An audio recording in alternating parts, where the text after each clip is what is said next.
किस राक्षस से डरकर भागे थे भगवान शिव? कहानी में क्या है जीवन का सार? नमस्कार दोस्तों, जय माता दी। और आज के इस वीडियो में हम यही बात करने वाले हैं कि आखिर भगवान शिव को क्यों भागना पड़ा था डरकर, और उस राक्षस ने क्या उत्पत्ति मचाई थी। चलिए इस वीडियो को शुरू करते हैं। भगवान शिव के बारे में प्रचलित है कि वह थोड़ी सी तपस्या से आसानी से प्रसन्न हो जाते हैं। हालांकि कई ऐसे उदाहरण भी हैं जब किसी ने बड़ा वरदान पाने से उनकी कठिन तपस्या भी की है। जैसे लंकाधिपति रावण ने भी अमरत्व का वरदान पाने के लिए भगवान शिव को अपने 10 सिर चढ़ा दिए थे। भगवान शिव से जुड़ी ऐसी ही एक और कहानी है जिसमें एक राक्षस ने शिव जी की घोर तपस्या कर उन्हें प्रसन्न किया था। हालांकि वरदान देकर भगवान शिव खुद ही मुसीबत में फंस गए थे। बाद में भगवान विष्णु ने उन्हें इस मुसीबत से छुटकारा दिलाया था। कहानी के मुताबिक एक बार महर्षि नारद धरती पर घूम रहे थे। रास्ते में उन्हें बृकासुर नाम का एक राक्षस मिला। नारद मुनि को देखते ही उसने कहा कि मैं आपसे कुछ सलाह लेना चाहता हूँ। आप मुझे बताइए कि ब्रह्मा, विष्णु और महेश में कौन देवता जल्द प्रसन्न हो जाते हैं।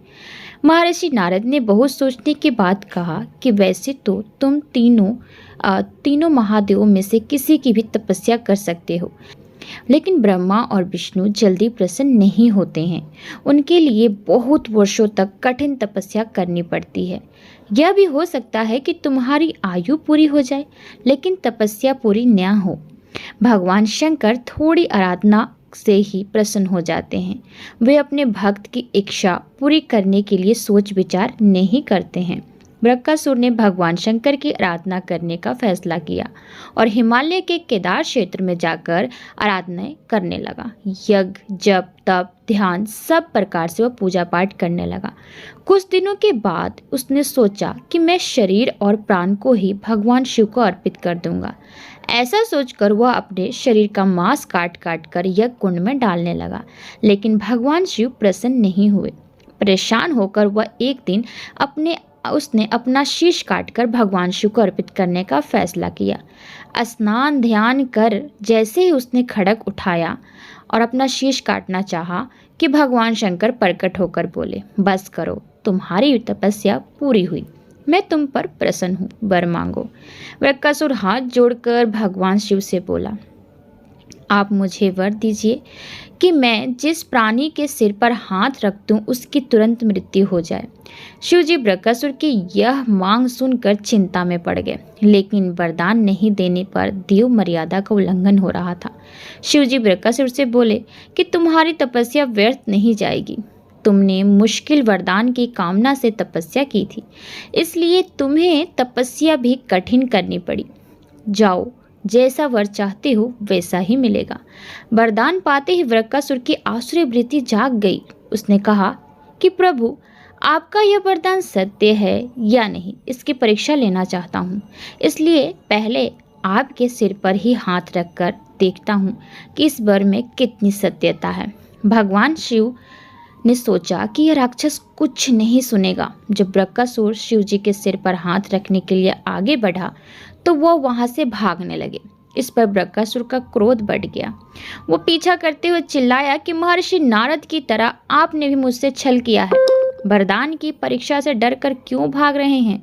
शिवजी भूमंडल छोड़कर देवलोक तक भागते रहे और बृकासुर भी उनका पीछा करता रहा। अंत में भगवान शिव विष्णु लोक तक पहुंचे और विष्णु जी को अपनी परेशानी बताई। विष्णु जी ने हंसकर कहा कि कुछ भी हो, आपके वरदान की सत्यता तो सिद्ध करनी ही होगी। भगवान शिव ने योग माया से एक वृद्ध तेजस्वी ब्रह्मचारी का रूप बनाया और बृकासुर की ओर चल पड़े। भगवान विष्णु को जब बृकासुर आता दिखा तो उन्होंने आगे बढ़कर उसे प्रणाम किया। उन्होंने बृकासुर से कहा, असुरराज, कहाँ भागे जा रहे हो? लगता है कि आप बहुत थक गए हैं। शरीर को थोड़ा आराम दीजिए। आप सब प्रकार से समर्थ हैं, फिर भी मेरे योग्य कोई काम हो तो बताइए। अक्सर लोग अपने मित्रों और सहायकों से ही अपने काम पूरा करवा लेते हैं। एक तेजस्वी ब्रह्मचारी की बात सुनकर बृकासुर ने शिव जी के वरदान और उनकी परीक्षा की बात बताई। इस पर ब्रह्मचारी हंसे और कहा कि तुम किसके वरदान की परीक्षा लेना चाहते हो? शिव का तो अपना कोई घर ही नहीं है। वह खुद भूतों प्रेतों के साथ घूमते रहते हैं। वो भला किसी को क्या वर देंगे? वर देने वाले तो ब्रह्मा और विष्णु ही हैं।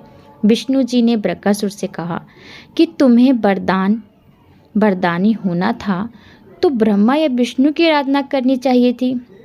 शिव जी के पीछे बेकार दौड़ रहे हो। वरदान देने वाला तो खुद इतना शक्तिशाली होता है कि उसके वरदान का असर खुद उस पर भी नहीं हो सकता। उन्होंने तो तुम्हें झूठ मूठ का वरदान दिया है। तुम्हारी तपस्या बेकार चली गई है। ब्रह्मचारी की बात सुनकर बृकासुर निराश हुआ। उसका मनोबल टूट गया। वो कहने लगा कि मुझे तो देवऋषि नारद ने शिव की आराधना करने को कहा था। ब्रह्मचारी ने कहा कि तुमने नारद मुनि पर भरोसा कर लिया। वह तो ऐसे घुमक्कर साधु है जो सभी को उल्टी सलाह ही देते हैं। अगर तुम्हें मेरी बात पर भरोसा नहीं तो अपने सिर पर हाथ रखकर देख लो कि कैसे शिव ने तुम्हें झूठा वर देकर बहकाया है। बृकासुर का मनोबल पूरी तरह टूट चुका था। उसे ब्रह्मचारी की बात पर भरोसा हो गया कि शिव जी ने उसके साथ छल कर झूठा वरदान दिया है। उसका विवेक नष्ट हो गया। उसने वरदान की सत्यता का परीक्षण करने के लिए अपना हाथ अपने ही सिर पर रख लिया।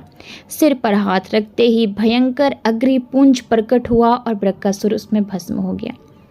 भगवान शिव, विष्णु जी और बृकासुर की इस कहानी में जीवन का अहम सार छुपा है। कहानी सीख देती है कि बिना सोचे विचारे किसी को कुछ देना और पाने वाले का कृतधन होकर दाता को ही संकट में डालने का ऐसा ही नतीजा होता है।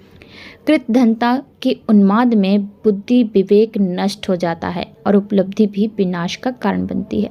तो उम्मीद करती हूँ कि आज की कहानी आप सबको अच्छी लगी होगी भगवान शिव की। तो अगले इसी तरह से नेक्स्ट वीडियो में मिलते हैं। तब तक के लिए आज्ञा दीजिए। धन्यवाद। राधे कृष्णा।